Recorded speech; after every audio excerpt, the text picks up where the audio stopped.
Good morning, everyone. Today we are going to continue chapter 3 Drainage of Geography.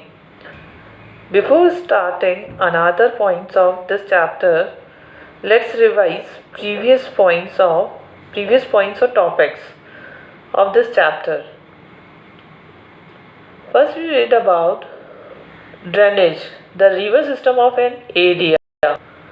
River system of an area, particular area. Look at here, this is Himalaya.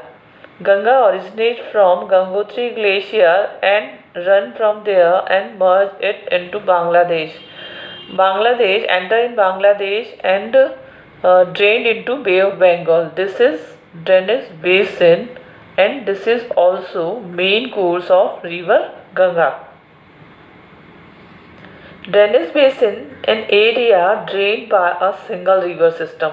Single river system means Ganga यहाँ से originate होने के बाद ये यहाँ से होती हुई बांग्लादेश में एंटर करने के बाद ड्रेन हो जाती है बे ऑफ बंगाल में।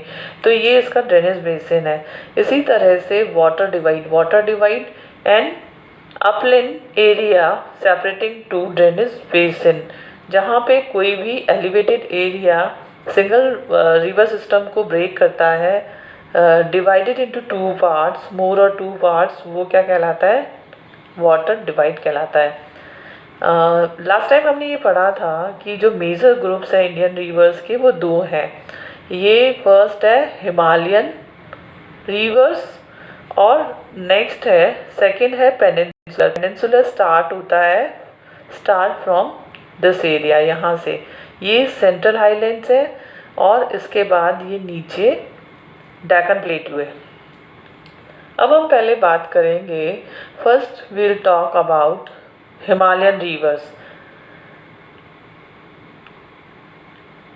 Largest river Ganga originate from Gangotri glacier. Its length is over 2500 kilometre.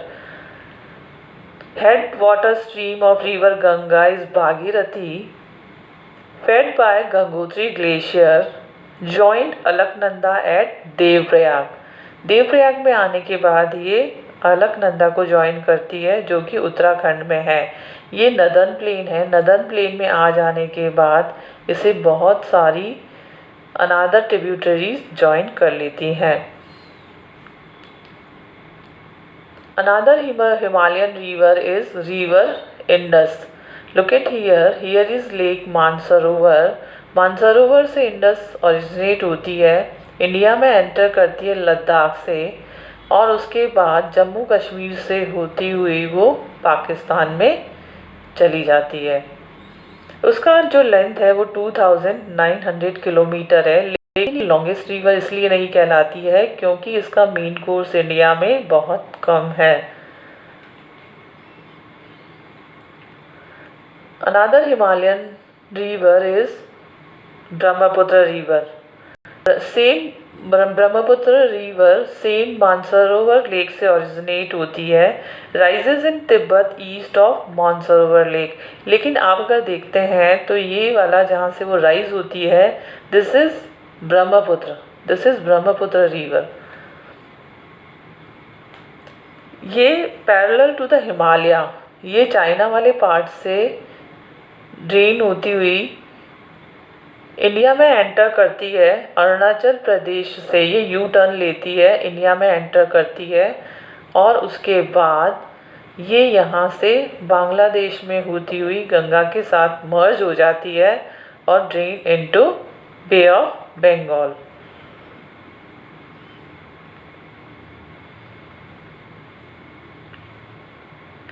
इसकी जो ट्रिब्यूटरीज हैं ब्रह्मपुत्र की वो दिबांग, लोहित, कैनुला and many other in Assam.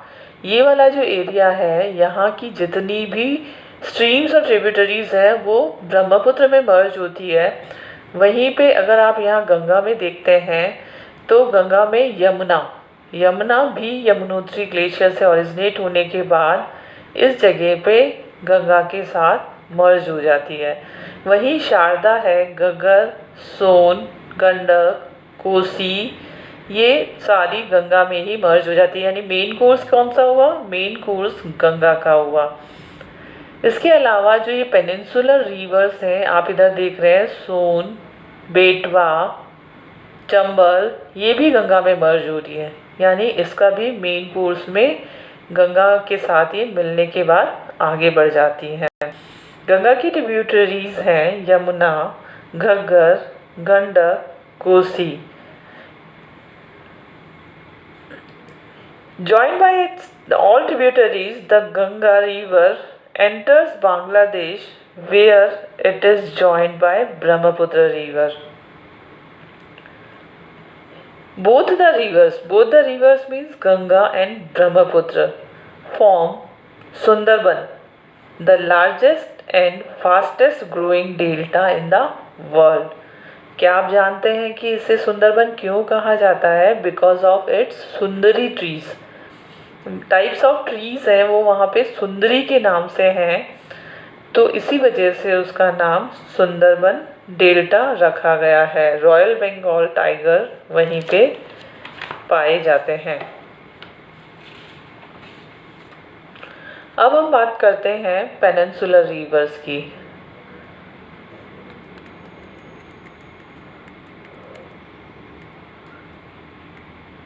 Peninsula of India start from Madhya Pradesh to last Kanyakumari. ये पूरा जो मिडल पार्ट है वो पेनिनसुला ऑफ इंडिया कहलाता है। इसमें आप ये जो स्ट्रीम्स देख रहे हैं, रिवर्स देख रहे हैं, ये सब पेनिनसुलर रिवर्स हैं।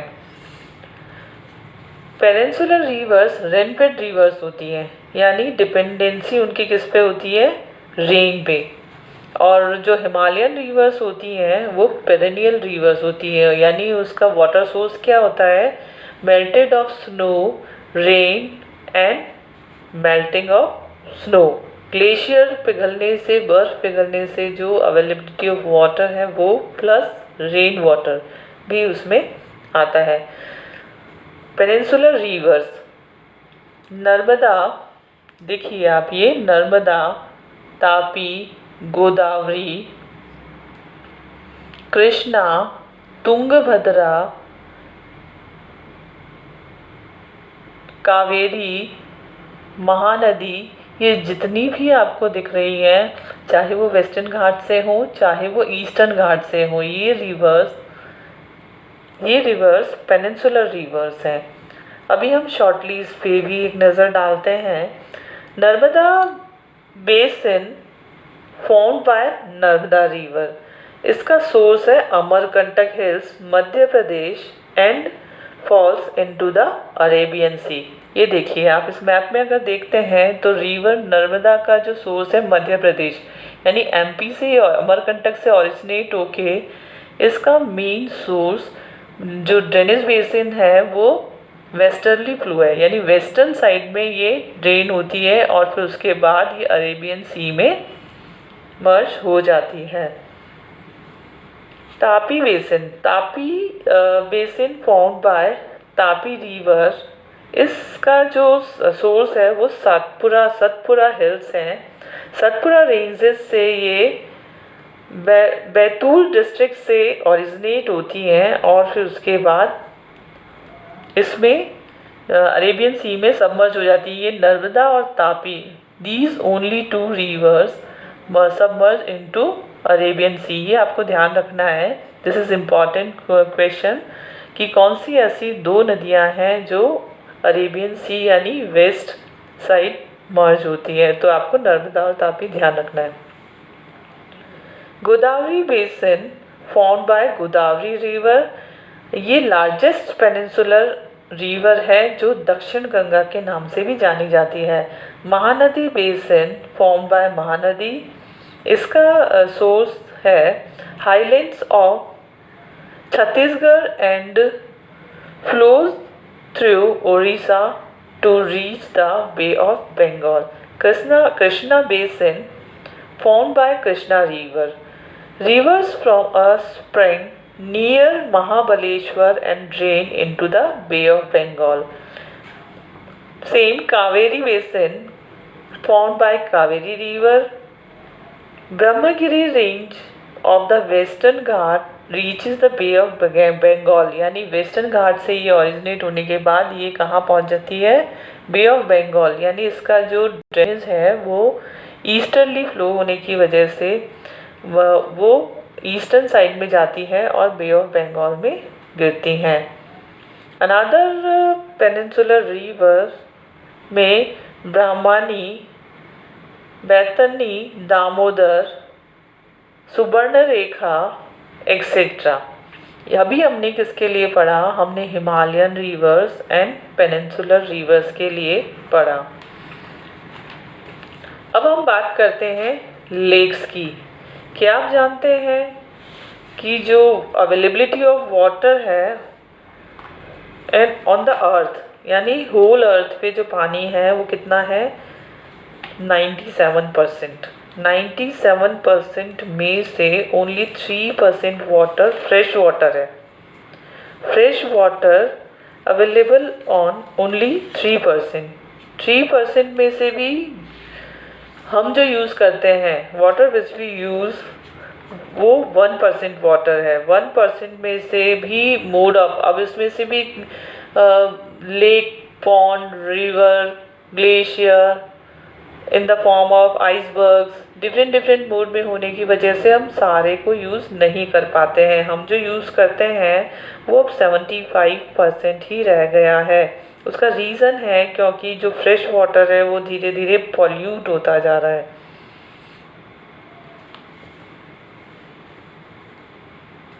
Another point of this chapter is lakes.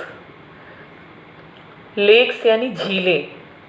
हो सकता है या कभी आप जब घूमने गए हो तो आपने लेक देखी हो, झीलें देखी हो, जिसमें बहुत ही सुंदर, अगर हम नाम लेते हैं तो कश्मीर में फेमस डल लेक है, वहाँ हाउस बोट्स भी हैं। उसी तरह से नैनीताल में अगर हम देखते हैं, श्रीनगर अगर हम जाते हैं तो ये क्या है, सारे हिमालयन एरिया है, हिमालयन माउंटेन है, और हिमालयन माउंटेन में ये फ्रेश वाटर लेक्स हैं जो देखने में हमको बहुत सुंदर भी लगती हैं और हम इसे एंजॉय भी करते हैं। हम इनमें बोटिंग करते हैं, स्विमिंग करते हैं और वाटर गेम्स भी खेलते हैं। क्या आप जानते हैं कि जितना अट्रैक्टिव वो हमें लगती है, आज पॉल्यूशन के बाद भी वो इतनी ही अट्रैक्टिव है नहीं, वो धीरे धीरे पॉल्यूट होती जा रही है। उसके बहुत सारे रीज़न हैं जिसकी वजह से वो पॉल्यूट होती जा रही हैं। A body of water that lies in A hollow in the earth surface and is surrounded by land. आपने देखा होगा जो माउंटेन है, चारों तरफ ऊंचे ऊंचे पहाड़ होते हैं, लॉफ्टी माउंटेन्स, और जो मैंने आपको पहले बताया था गहरी गॉर्जेस घाटियाँ होती हैं, उनके बीच में जो लैंड होता है, लैंड सरफेस होता है, वहाँ पे हॉलो यानी बड़े बड़े गहरे गड्ढे होते हैं, गहरे मतलब नॉट स्मॉल, लार्ज। वहाँ पे वाटर कलेक्ट होने के बाद चारों तरफ से जो पानी आता है वो उसमें इकट्ठा होता जाता है और वो एक बड़ी झील यानी कि लेक का में कन्वर्ट हो जाता है। इंडिया में भी बहुत सारी वाटर लेक्स हैं, जिसमें फ्रेश वाटर लेक अगर हम बात करते हैं, वुलर लेक है, ये लार्जेस्ट लेक इन इंडिया है। This is largest fresh water lake in India. Look at here, this is Wular lake, this part is Jammu and Kashmir, ये जम्मू एंड कश्मीर है, ये वुलर लेक है। This is fresh water lake, ये फ्रेश वाटर लेक है और मीठे पानी की सबसे बड़ी झील है। Another fresh water lake is Dal lake, Bhimtal, Nainital, Loktak and Barapani lake, ये भी हिमालयन लेक्स ही हैं। मैनमेड लेक की अगर हम बात करते हैं, गुरु गोबिंद सागर लेक जो भाखरा नागर डैम पे बनी हुई है, वो मैनमेड लेक है, यानी कि फॉर अवेलेबिलिटी ऑफ वाटर, पानी का इंतज़ाम करने के लिए लोगों द्वारा बनाई गई है।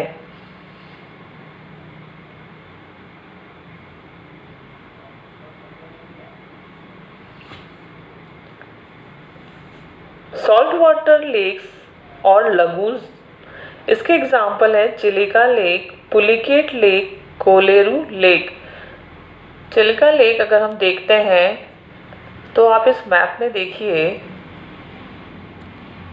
चिलिका लेक यहाँ पे उड़ीसा में चिलिका लेक है, वो किस वजह से बनी है, वो सेम इसी तरह से मैंने आपको मिएंडर एंड ऑक्सबो बताया था। तो उसका जो स्लोप था वो इस साइड होने की वजह से जो सी वाटर है वो वहाँ पे कलेक्ट होने की वजह से वो चिलिका लेक बनी है। This is largest salt water lake है, उड़ीसा में सिचुएटेड है। अभी आप यहाँ देखिए, nearby sea easterly part of India जो कोस्टल स्ट्रिप है, यहाँ कोलेरू लेक है, यहाँ पुलिकेट लेक है, ये सारी सॉल्ट वाटर लेक है। इसी तरह से अगर हम देखते हैं तो sambar lake situated in Rajasthan. Rajasthan में सांभर लेक है, वो भी सॉल्ट वाटर लेक है, और वो इतना सॉल्ट उसमें है कि वो नमक बनाने के काम में आती है।